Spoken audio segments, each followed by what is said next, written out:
ഒരു ഡോക്ടർ, ആ ഡോക്ടർ കണ്ണിന്റെ രോഗം ചികിത്സിക്കുന്നയാളാണ്. കണ്ണിന്റെ കാഴ്ച പെട്ടെന്ന് നഷ്ടപ്പെട്ട ഒരു ചെറുപ്പക്കാരൻ പല വിദഗ്ധരെയും സമീപിച്ച് പല ചികിത്സകളും നടത്തി, യാതൊരു മാറ്റവുമില്ല. ഓരോ ദിവസം ചെല്ലും തോറും അയാളെ കാഴ്ച ഇങ്ങനെ കുറഞ്ഞു വരികയാണ്. ആരോ പറഞ്ഞു വിദഗ്ധനായ ഒരു ഡോക്ടർ ഉണ്ടെന്ന്, അവിടെ പോയി നോക്കാം. ആ ഡോക്ടറെ സമീപിച്ചു. അയാൾ ചികിത്സ ആരംഭിച്ചു, ഓപ്പറേഷൻ നടത്തി. ആ ചെറുപ്പക്കാരൻ്റെ നഷ്ടപ്പെട്ടുകൊണ്ടിരുന്ന കാഴ്ച തിരിച്ചു കിട്ടി. എത്ര സന്തോഷമുണ്ടാവും അയാൾക്ക്. ആ ഡോക്ടറോട് അയാൾക്ക് വല്ലാത്ത നന്ദി തോന്നി. അങ്ങനെ ഇരിക്കുമ്പോഴാണ് ഒരു ദിവസം പാതിര സമയത്ത് ആ ഡോക്ടർ ഡ്രൈവർ കൂടിയായ ഈ ചെറുപ്പക്കാരനെ വിളിക്കുന്നു, നീ ഒന്ന് അടിയന്തരമായി എൻ്റെ വീട്ടിലേക്ക് വരണം. മറ്റൊന്നുമല്ല, പെട്ടെന്ന് എനിക്കൊന്ന് ഹോസ്പിറ്റലിലെത്തണം. അതിനു വേണ്ടി നീ എന്നെ ഒന്നെടുത്ത് ആശുപത്രിയിലെത്തിക്കണം. പാതിര നേരത്ത് വിളിച്ചു പറഞ്ഞെങ്കിലും ആ ചെറുപ്പക്കാരൻ വളരെ ഉന്മേഷത്തോടെ എഴുന്നേറ്റു. കാരണം നഷ്ടപ്പെട്ടു പോയ എൻ്റെ കണ്ണിൻ്റെ കാഴ്ച തിരിച്ചു കിട്ടാൻ കാരണക്കാരനായ ഡോക്ടർ എന്നോടൊരു സഹായം തേടിയ സന്ദർഭമാണ്. അതുകൊണ്ട് നന്ദി കാണിക്കണം. ഒരു ഉറക്കവും അയാൾ നടിക്കാതെ നല്ല ഉണർവോടെ ചെന്ന് ആ അനുസരണയോടെ ഡോക്ടറുടെ ആവശ്യം നിറവേറ്റി കൊടുക്കുകയാണ്. എന്തേ കാരണം? നഷ്ടപ്പെട്ടുകൊണ്ടിരിക്കുന്ന ആ കണ്ണിന്റെ കാഴ്ച തിരിച്ചു കിട്ടാൻ അയാൾ കാരണക്കാരായി എന്നതാണ്. എന്നാൽ പ്രിയപ്പെട്ടവരെ, നിങ്ങൾ ആലോചിച്ചു നോക്കൂ. ഈ ഡോക്ടറെ ഓരോ തവണ ചികിത്സക്ക് ചെല്ലുമ്പോഴും നല്ലൊരു സംഖ്യ ഫീസ് കൊടുത്തിട്ടുണ്ട്.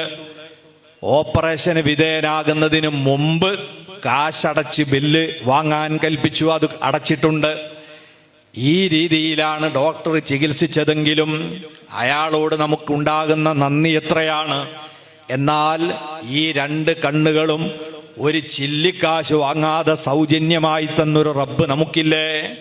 നമുക്ക് കാത് തന്ന പടച്ചവനില്ലേ? കൈകാലുകളും ഹാർട്ടും കിഡ്നിയും തലച്ചോറും തന്ന റബ്ബില്ലേ? അവൻ നമ്മോട് എന്തെങ്കിലും പണം ഈടാക്കിയിട്ടുണ്ടോ? ആ അള്ളാഹു നമ്മളെ വിളിക്കുന്നത് എപ്പോഴാണ്? പാതിര സമയത്തല്ല, നല്ല ഉറക്കം കിട്ടിയതിന് ശേഷം പ്രഭാതം പൊട്ടി വിടരുമ്പോഴാണ് നമ്മളെ വിളിക്കുന്നത്. അതും എത്ര സ്നേഹത്തിന്റെ ഭാഷയിലാണ്. അസ്വലാത്തു ഖൈറും മിനന്നൗം, ഉറക്കിനേക്കാൾ ഉത്തമം നിസ്കാരമല്ലേ എന്ന നല്ലൊരു ഉണർത്തലാണ്. എഴുന്നേറ്റ് നിസ്കരിക്കടാ എന്ന് പറയാൻ അള്ളാഹുവിന് അർഹതയില്ലാത്തത് കൊണ്ടല്ല, ദഅവത്തിന്റെ ഏറ്റവും നല്ല ശൈലിയിലാണ് സംസാരിക്കാൻ അള്ളാഹു പഠിപ്പിച്ചിട്ടുള്ളത്. ആ സുബഹിന്റെ നേരത്ത് നമ്മളെ ഉറക്കിൽ നിന്ന് എഴുന്നേറ്റ് ആ പടച്ചവനൊന്ന് നന്ദി കാണിക്കാൻ വേണ്ടി നമ്മളെ ക്ഷണിക്കുമ്പോൾ അതിന് ഉണർവ് ലഭിക്കാത്ത, ഉന്മേഷം ലഭിക്കാത്ത നമ്മൾ എങ്ങനെയാണ് അള്ളാഹുവിനെ സ്നേഹിക്കുന്നവരാവുക? അതുകൊണ്ട് അള്ളാഹുവിനെ മഹബത്ത് വെക്കുന്നവർ ഒരു വഖ്ത് നിസ്കാരവും ഒഴിവാക്കാനോ ഖളാ ആക്കാനോ പാടില്ല. നമുക്കാകെ ഒരു ദിവസം 24 മണിക്കൂറുണ്ടെങ്കിൽ 24 മണിക്കൂറും നിസ്കരിക്കാൻ അള്ളാഹു പറഞ്ഞിട്ടില്ല. ഒരു 24 മിനിറ്റ് മാത്രമേ നമ്മൾ നിസ്കരിക്കേണ്ടതുള്ളൂ. അത് തന്നെ ഒന്നിച്ചു വേണ്ട, 5 സമയങ്ങളിലായിട്ട് മതി. അതിലേറ്റവും പ്രധാനപ്പെട്ട ഒന്നാണ് സുബഹിന്റെ നിസ്കാരം.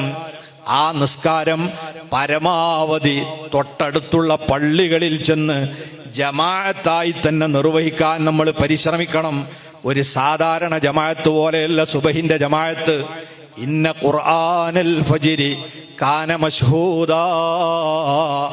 അല്ലാഹു തആല പറയുന്നത്, പകലിലെ ഡ്യൂട്ടി ചെയ്യാൻ വേണ്ടി ഇറങ്ങി വന്ന മാലാഖമാരും രാത്രിയിലെ പണി കഴിഞ്ഞ് കയറി പോകാനിരിക്കുന്ന മലക്കുകളും ഒന്നിച്ച് പങ്കെടുക്കുന്ന ജമാഅത്താണ് സുബഹിന്റെ ജമാഅത്ത്. അതിൽ പങ്കുകൊണ്ടാൽ നമുക്ക് മറ്റൊരു ഓഫർ കൂടി അല്ലാഹു തരുന്നുണ്ട്. മുത്ത് റസൂൽ സ്വല്ലല്ലാഹു അലൈഹി വസല്ലം നിങ്ങൾ പറയുന്നത്, മദാ മൻ സ്വല്ലാ സ്വലാത്തൽ ഫജ്രി ഫീ ജമാഅ ഫഹുവ ഫീ ദിമ്മത്തില്ലാഹ്.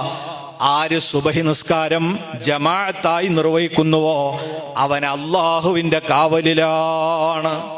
നിങ്ങൾ ആലോചിച്ചു നോക്കൂ, ഇന്ന് എന്തെല്ലാം അപകടങ്ങളാണ് നമ്മൾ കേൾക്കുന്നത്. എത്ര ചെറുപ്പക്കാരാണ് ഓരോ ദിവസവും അപകടത്തിൽപ്പെട്ടു പോകുന്നത്. നമ്മൾ വണ്ടി ഓടിക്കുന്നവരാണ്, റോട്ടിലൂടെ നടന്നു പോകുന്നവരാണ്. ഞാൻ നല്ലോണം ശ്രദ്ധിക്കും, ഞാൻ ഫുട്പാത്തിലൂടെ നടക്കുള്ളൂ, ഞാൻ എൻ്റെ ട്രാക്കിലൂടെ വണ്ടി ഓടിക്കുള്ളൂ, നിശ്ചിത സ്പീഡിലേ ഓടുള്ളൂ എന്നൊക്കെ ഞാൻ പറഞ്ഞാലും എതിരെ വരുന്നവൻ ഒന്ന് ചെരിച്ചു പിടിച്ചാൽ കഴിഞ്ഞില്ലേ? അള്ളാഹുവിൻ്റെ കാവലല്ലാത്തൊരു കാവൽ നമുക്കില്ല. സുബഹി അതിൻ്റെ മുറ പോലെ ജമാഅത്തായി നിർവഹിക്കുകയാണോ, നമുക്ക് അള്ളാഹു കാവൽ തരുമെന്ന് മുത്തുനബി സ്വല്ലല്ലാഹു അലൈഹി വസല്ലം തങ്ങൾ പറയുകയാണ്. സ്വഹീഹ് മുസ്ലിമിന്റെ റിപ്പോർട്ടിൽ ഇങ്ങനെയുമുണ്ട്, മൻ സ്വല്ലാ സ്വലാത്ത സുബഹി ഫഹുവ ഫീ ദിമ്മത്തില്ലാഹ്. ആര് സുബഹി മുറ പോലെ നിർവഹിച്ചുവോ അവൻ അള്ളാഹുവിൻ്റെ കാവലിലാണ്. ജമാഅത്ത് നിർബന്ധമില്ലാത്ത, അതല്ലെങ്കിൽ സുന്നത്ത് മുഅക്കദത്തല്ലാത്ത സഹോദരിമാരും മുറ തെറ്റാതെ അവരെ വീട്ടിൽ വെച്ച് സുബഹി നിസ്കരിച്ചാൽ പടച്ചവന്റെ കാവലുണ്ടാകും.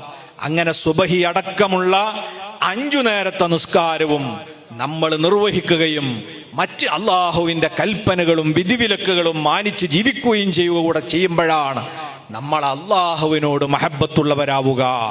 അതാണ് ഈമാനുണ്ടോ എന്നതിൻ്റെ ആദ്യത്തെ അടയാളം.